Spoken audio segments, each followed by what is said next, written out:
Today is a historic day as the leaders of ASEAN and Australia come together for the first time in Australia, working together here, determining our commitment to the centrality of ASEAN and our commitment, the commitment of Australia to ASEAN at the very heart of the stability, the prosperity, the security of our region.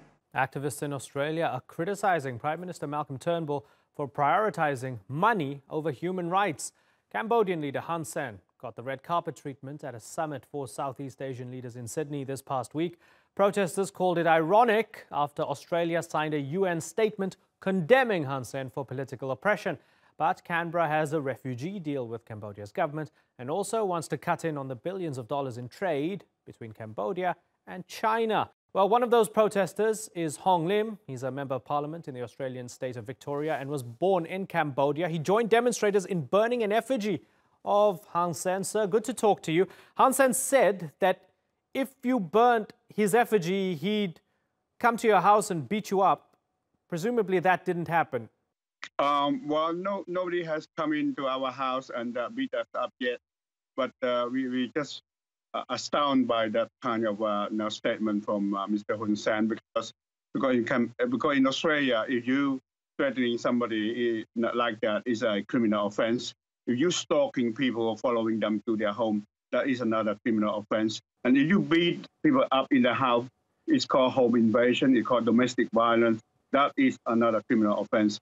So, all in all, it's just incredible that he would make that kind of statement just prior to his arrival in this country. Right. And in the aftermath of that, I understand the Australian government is investigating possible death threats against you by the Cambodian government. Tell me more about that. We don't necessarily know that the threat came from the Cambodian government. It was an anonymous letter sent, addressed to me, to a local Cambodian association, but it's also threatening two other major activists. One is a mayor of the city, and the other one is a parliamentary candidate and also a present councillor. But unfortunately, the fourth threat, that the victim of this threat is the widow of the very famous activist that were assassinated by, we believe to be Hun Sen, by the government, who is now found accused in Australia. In a nutshell, tell me why you think Australia was wrong to receive Hun Sen warmly. Hun Sen is the worst violator of human rights in the whole of Asia. Human Rights International and Amnesty International had branded Hun Sen as the person who violates human rights on a daily basis. He presides over the most corrupted government in Asia, let alone in the world. It's already ranking in terms of Transparency International as 157 out of 175 countries surveyed every year. And the list go on. The corrupt, the confiscation, misappropriation, land grab of the people, which affecting up to 800,000 people, now have become an ICC, International Criminal Court investigation. He's the only one Asian leader that to be investigated by the ICC.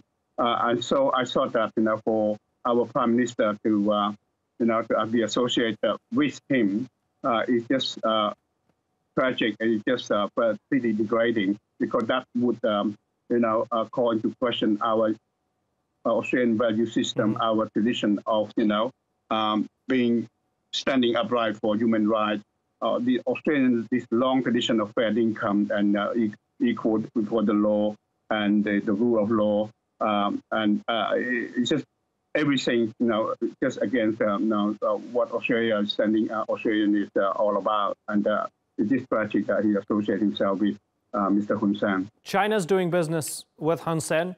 Isn't Australia afraid it's going to be left behind? That's why it wants to cut in on the act? Well, we are not China. We are better than that. We stand on the principle of human rights. We respect the rule of law. We have a long tradition of being a democratic country. We walk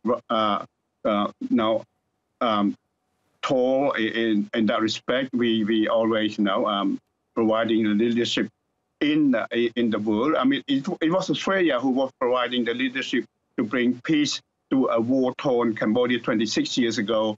We brought the first democratic, free and fair election to this country through the United Nations led group called the UNTAC, and Australia was revered at that time. But now Australia is just lost in Cambodia. There were 2 demonstrations against Australia in front of the Australian embassy. This never happened to any Western country. Now it's tragic that we went from the high note to a very low note. Yeah, let me ask you that same question along the same theme in a different way. Politically, isn't it better to engage at close quarters rather than to isolate and leave Cambodia to the Chinese and others? Isn't it better to bring them on board? And once they're on board in terms of security and trade deals and so forth, gently, maybe Australia can influence, Hun Sen. We're talking about dealing with the whole ASEAN country. I can understand that Australia is very ambitious in looking at ASEAN as something like to the tune of 600 million and a new emerging middle class coming up. And so therefore, we're looking at the market. They are looking at the opportunity to make money there. But, we also need to have a healthy respect for human rights, for democracy, because that's what Australia is all about. You can always do both, but also speaking out, but make a very firm stand against, violation of human rights, violation of democratic right of the people of those countries. Right. Labour MP from the state of Victoria, Hong Lim, it's been a pleasure talking to you here on the Newsmakers. Thanks.